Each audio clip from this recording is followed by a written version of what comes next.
దయచేసి సబ్స్క్రైబ్ చేయండి ప్లీజ్. అంటే గత ప్రభుత్వంలో జగన్మోహన్ రెడ్డి గారు చేసిన మంచి కార్యక్రమాలన్నీ కూడా ప్రజలకు చూపించాలన్నటువంటి ఆడియన్స్ మీద రివెంజ్ అన్నమాట. ముందుగా పులివెందుల నుంచే మొదలు పెట్టడం చాలా చాలా సంతోషంగా ఉంది. పులివెందులలో జరిగినటువంటి ఎన్నో అభివృద్ధి కార్యక్రమాల్లో అభివృద్ధి అదెలా ఉంటుంది సార్?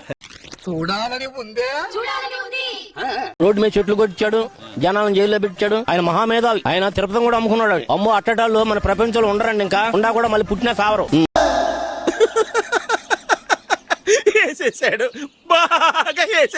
అది చాలా చాలా బాగుంటది, ఇంట్రెస్టింగ్ గా ఉంటది. లైక్ కొట్టి వీడియోని పూర్తిగా చూడండి.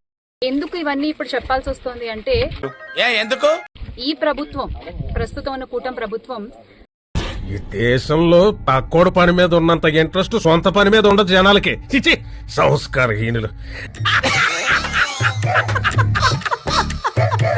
గత ప్రభుత్వంలో వైఎస్ జగన్మోహన్ రెడ్డి గారి ఆధ్వర్యంలో జరిగిన ఎన్నో మంచి కార్యక్రమాలకి వాళ్ల పేరు వేసి ప్రచారాలు చేసుకుంటున్నారు. నువ్వు కొట్టావా? ఏ డౌటా?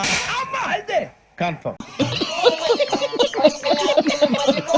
పులివెందుల నియోజకవర్గం చక్రాయపేట మండలంలో ఉన్న కాలేటివాగ్ దగ్గర ఉన్నానండి.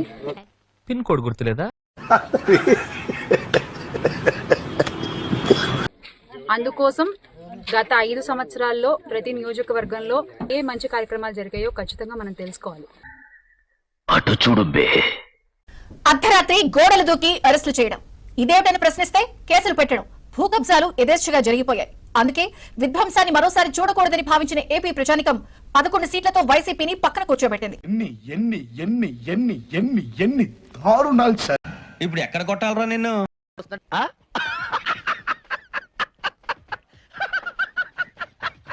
చూస్తే అది అసలైన కట్ట అండి, ఒరిజినల్ కట్ట. అది కనిపించట్లేదే. 1.33 టీఎంసీలకి పెంచి కట్టడం జరిగింది.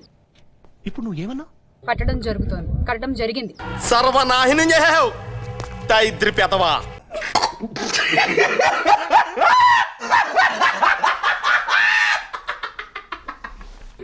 90% డ్యామ్ పనులన్నీ కూడా పూర్తయిపోయాయి. బాబోయ్ నిజమే? నమ్మ బుద్ధి కావట్లేదురా. ఆశగా అద్దుండాలి కొత్త.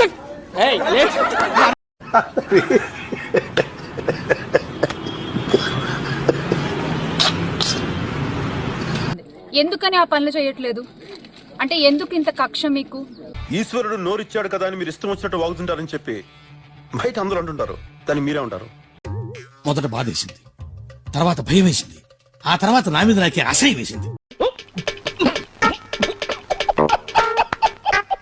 మీరు ఒక గౌరవనీయమైన ముఖ్యమంత్రి స్థానంలో ఉన్నప్పుడు అందరినీ కూడా సమానంగా చూడాలి. అందరినీ మీ బిడ్డల్లాగే భావించాలి. అలాంటి ఒక గౌరవప్రదమైన స్థానంలో ఉన్నారు మీరు. పిచ్చి మీకై ఉండాలి, ట్రీట్మెంట్ మాకై ఉండాలి. అంటే నాకు పిచ్చా? అవును, క్లియర్ గా ఉందిగా.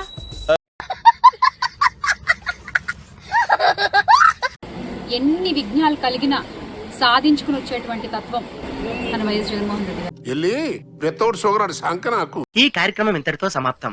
రేపు ఇదే అలవాసులపై మళ్ళీ కలుసుకుందాం. అంతవరకు సెలవు మరి. నువ్వు అసలు మా ఛానల్ సబ్స్క్రైబ్ చేసుకోకుండా నీకు ఎలా తెలుస్తుందిరా మా వీడియోలు వచ్చేయలేవా? దయచేసి సబ్స్క్రైబ్ చేయండి ప్లీజ్.